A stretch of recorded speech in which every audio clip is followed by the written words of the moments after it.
Bom dia, irmãos amados, paz do Senhor. Irmãos, nós vamos dar sequência hoje naquele nosso intento, de conhecermos mais em detalhes a constituição do nosso ser, espírito, alma e corpo. É muito importante, irmãos, a gente discernir essas coisas, porque lá em 1 Tessalonicenses 5:23, o apóstolo Paulo nos fala dessa responsabilidade que está diante de nós, de conservarmos íntegros e irrepreensíveis, todo o nosso ser, espírito, alma e corpo. O apóstolo Paulo também fala, se eu não me engano, em Coríntios 15, que aqueles que não discernem essa renovação no Espírito, essa vivificação do Espírito, e se dirigem a Deus unicamente com a intenção de ganho pessoal desta vida, o apóstolo Paulo chama de as pessoas mais miseráveis do mundo, pessoas sem esperança. Então, irmãos, que o Senhor nos permita nessa manhã crescer um pouquinho mais no conhecimento, no discernimento desse zelo que devemos ter pelo nosso ser integral. A conversão harmoniza o ser integralmente. Irmãos, eu escolhi aqui como tema o tema cuidado com a sua consciência. Então, nesses 3 atributos do Espírito, que é a intuição, a consciência e a comunhão, todos 3 muito importantes, inclusive até as pessoas não regeneradas têm esses 3 atributos em potencial, porque Deus nos criou para desenvolver esses 3 atributos. A questão é que a pessoa não regenerada, ela vai direcionar o desejo de comunhão, vai direcionar para os ídolos, para as coisas materiais, ela vai se devotar ao campo físico das coisas, porque o seu espírito não está vivificado, então ele não consegue discernir o caminho certo. Pecado é errar o alvo, o sentido, pecado é errar o alvo. Então o homem não regenerado, ele caminha errando sempre o alvo. É muito importante a gente ter esse discernimento de ter uma boa consciência diante de Deus. E eu vou ler aqui a admoestação do apóstolo Paulo a Timóteo, 1 Timóteo 1,19, os irmãos podem abrir.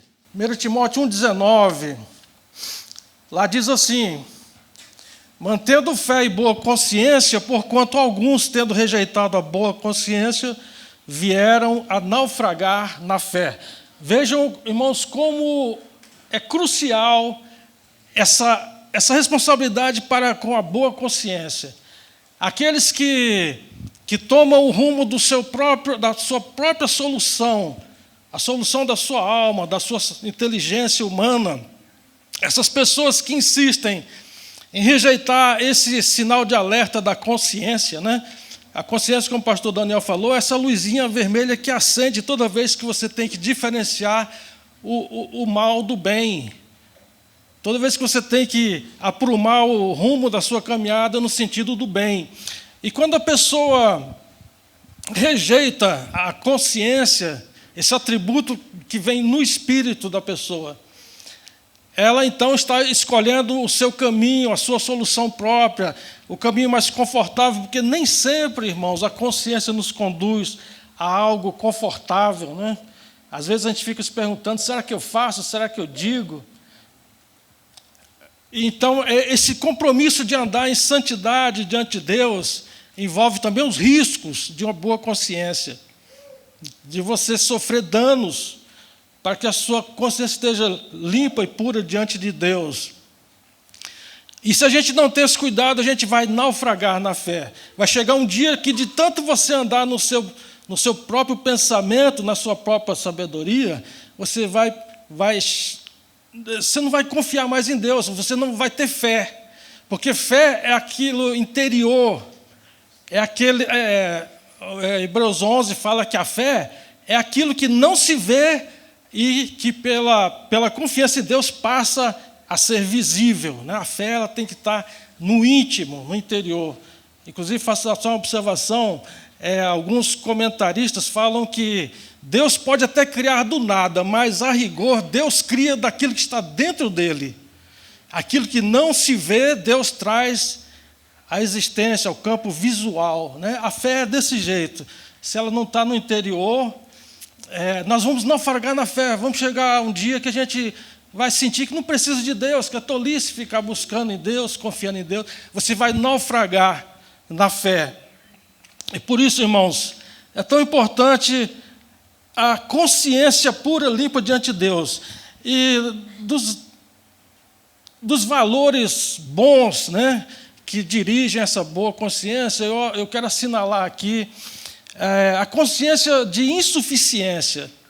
Consciência de insuficiência é primordial, irmãos, porque ela nos faz entender que nós precisamos levar em consideração a finitude da vida, levar em consideração a morte, a nossa incapacidade de abarcar tudo sozinho, a nossa dependência uns dos outros. Essa consciência de insuficiência nos faz nos aproximar do Senhor. A gente não tem como jogar para debaixo do tapete essas questões que são cruciais para todas as respostas mais profundas da nossa existência. As pessoas vivem evitando esses assuntos profundos por não terem uma boa consciência para consigo mesmas, e nisso elas perdem a possibilidade de se renderem ao Senhor. O contrário da consciência de insuficiência seria o que eu chamo de consciência de ladrão. O pastor Daniel citou a cruz, 2 ladrões, um de cada lado da cruz do Senhor, e um o tempo todo zombando de Jesus, porque ele não conseguia livrar-se nem a si mesmo. Aquele ladrão estava preocupado com o seu próprio interesse de sair daquela situação, de resolver o seu problema, e nisso ele atacou Jesus. E o outro ladrão disse ao ladrão ímpio: olha, você nem ao menos teme ao Senhor, nós merecemos estar aqui, mas ele não fez nada, ele é santo. Eu imagino que aquele ladrão que se converteu, ele devia estar na multidão, quando Jesus curava, quando Jesus multiplicava pães, quando ele ressuscitava. E esse ladrão foi desenvolvendo fé no seu interior, né? Eu imagino. E ali ele, mesmo em toda a dor, sofrimento, no auge da agonia, ele repreende o outro e fala: você nem ao menos teme a Deus, né? Então, irmãos, essa consciência de ladrão é aquela consciência humana de querer sempre resolver o seu problema, buscar a igreja, a fé, para se safar, né? Para obter o seu ganho pessoal. Ele não está preocupado em buscar a Deus, a se render a Deus, tributar culto a Deus. É uma consciência do eu, né? Nós precisamos vigiar contra essa consciência de ladrão. Então, irmãos, eu digo para você, se você identificou uma falha na sua vida, não tenha vergonha disso, mas dê glória a Deus bem forte, porque a consciência cauterizada, ou seja, aquela consciência que não reage mais, que não percebe, não sente, ela não percebe a própria falha, ela não vê motivo para arrependimento.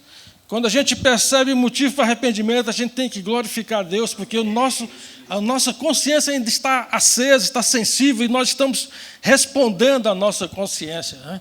Eu sempre digo que a gente precisa se arrepender todos os dias, porque nós somos tão falhos, né? Nós não somos de confiança, eu diria assim, né? Às vezes a gente trai a si mesmo, a gente se espanta com a nossa incapacidade de ser confiável. E, pastor, ele vem até aquela sensação: nossa, mas isso que eu estou fazendo é errado. Ah, mas isso não é muito errado também, não. Isso não vai, Deus também não vai pesar a mão assim, não. Não é tão errado. Deus está preocupado com isso, não. Deus está preocupado com isso, não. Tem tanta coisa mais importante, sabe? Você fica relevando e nem sente o peso. Agora, quando você se entristece, quando você sofre, dê glória a Deus, você fez errado, mas o seu espírito ainda está sensível, ele não está endurecido, sabe? O duro é quando ele endurece. O pastor Daniel falou aqui de um aspecto importantíssimo. A consciência do ladrão, ela sempre vem acompanhada desse padrão, ou seja, a pessoa inventa um motivo para se justificar, uma lei para si mesma. É muito conhecido aquele exemplo dos fariseus, que está lá em Marcos 7, de 11 a 13, quando eles se negam a acolher os pais, né, acudir os pais na velhice, dizendo que eles fizeram um voto de corbã. Né? O que é voto de corbã? É dedicar-se 100% ao templo, ao serviço sacerdotal. Então, tudo que está fora do templo, ele está exímio daquilo. Né? Vamos ler. Está na tela, né? Vós, porém, dizeis: se um homem disser a seu pai ou a sua mãe, aquilo que poderias aproveitar de mim é corbã, isto é, oferta para o Senhor, é sinônimo de corbã, oferta para o Senhor. Então, o dispensais de fazer qualquer coisa em favor de seu pai ou de sua mãe, invalidando a palavra de Deus pela vossa própria tradição, que vós mesmos transmitistes, e fazeis muitas outras coisas semelhantes. Ou seja, eles vão inventando lei para si mesmo. Né? O coração, a consciência cauterizada é essa que tem justificativas para tudo. Ela tem as suas próprias leis, o seu próprio caminho. E nisso, logicamente, para você viver nesse engano, você tem que ser um hipócrita. Né? Timóteo 4, 1, 2 fala sobre essa hipocrisia para o engano. 1 Timóteo 4, de 1 a 2, diz assim: ora, o Espírito afirma expressamente que nos últimos tempos alguns apostatarão da fé por obedecerem a espíritos enganadores e a ensinos de demônios. Ou seja, atração do mundo, né? Tudo isso que o mundo prega é exatamente esses ensinos de demônio. E eles agem mediante a hipocrisia, falam mentiras e têm cauterizado a própria consciência. Infelizmente, até dentro da igreja, né, às vezes a gente vê uma pessoa completamente mundana, mas ela é tão hipócrita que ela tem justificativo para si mesma. Né? Ela fala que a gente é que está exagerando e tudo. Quer ver um exemplo sobre isso, Eli? Todo cristão é generoso ou liberal? Não. Ixi, eu conheço cristão mão de vaca até mandar parar. Sabe? Por quê?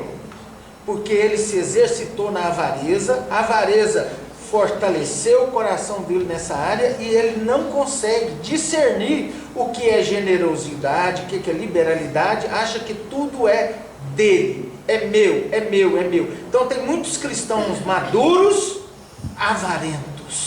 E você pergunta para ele: e aí, você precisa crescer nessa área? Não. Por quê? Porque a consciência está endurecida. Né, pastor Eli?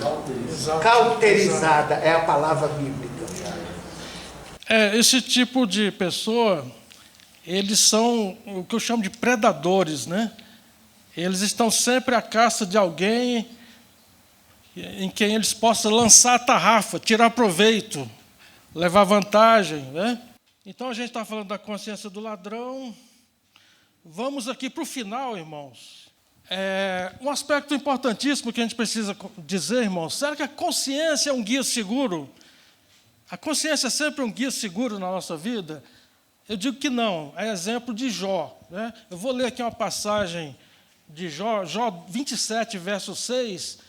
Jó, por não entender, por não ter todas as informações sobre o que estava acontecendo com ele, no meio daquela perplexidade, de tamanha desgraça, ele olha para a sua fé, o seu temor a Deus, então ele fala isso aqui: a minha justiça me apegarei e não a largarei.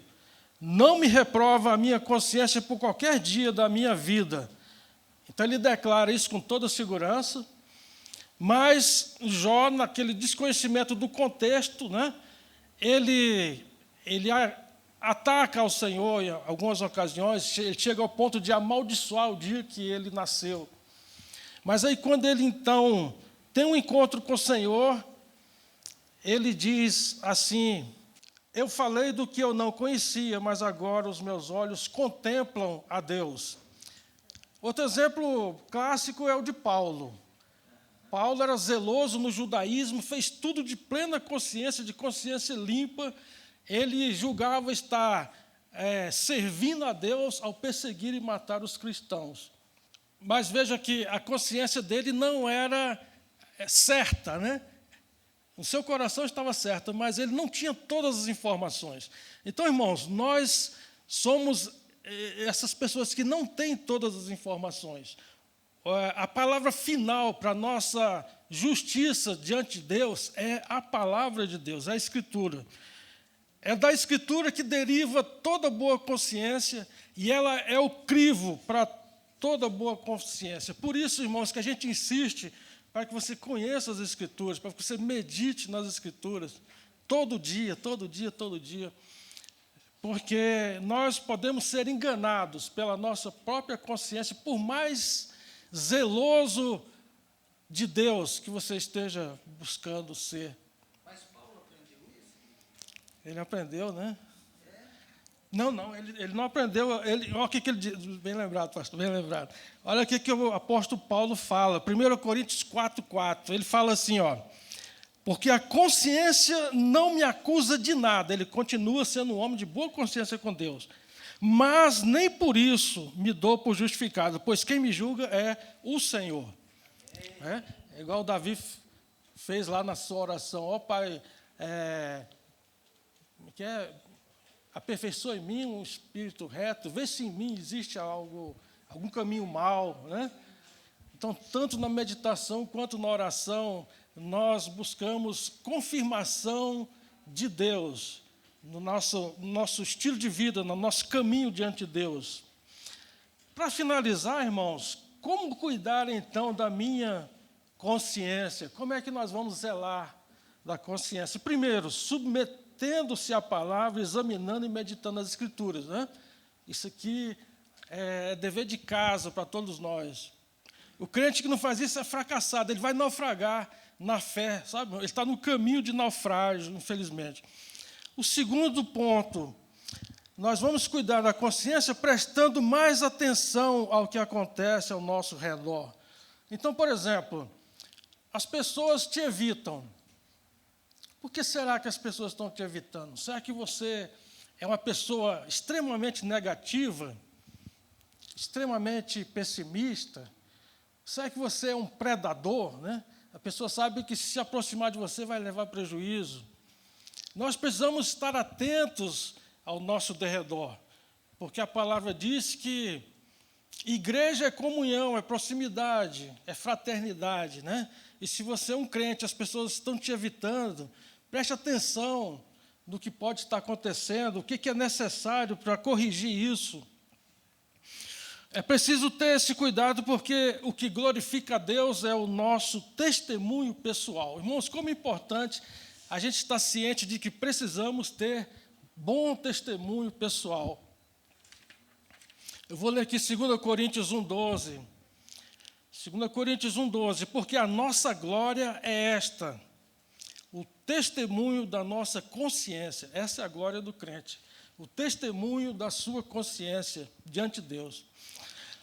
Consciência de que, com santidade e sinceridade de Deus, não com sabedoria humana, mas na graça divina, ou seja, na dependência exclusiva de Deus, temos vivido no mundo e mais especialmente para convosco, os santos, né? Esse zelo é redobrado.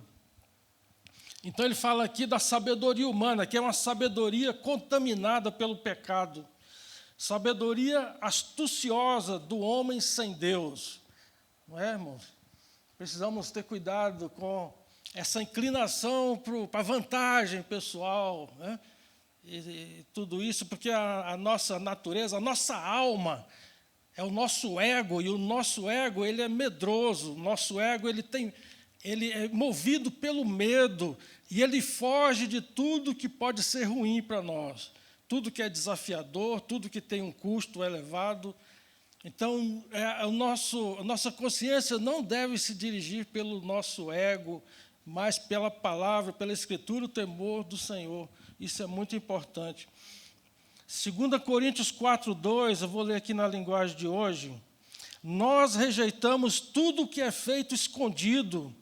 Irmãos, coisa feita escondida. Irmãos, se você não gosta de prestar contas, seja sua esposa, seja no trabalho, você precisa, irmãos, rever esse procedimento. A nossa vida deve ser um livro aberto, a gente deve ter prazer em prestar contas.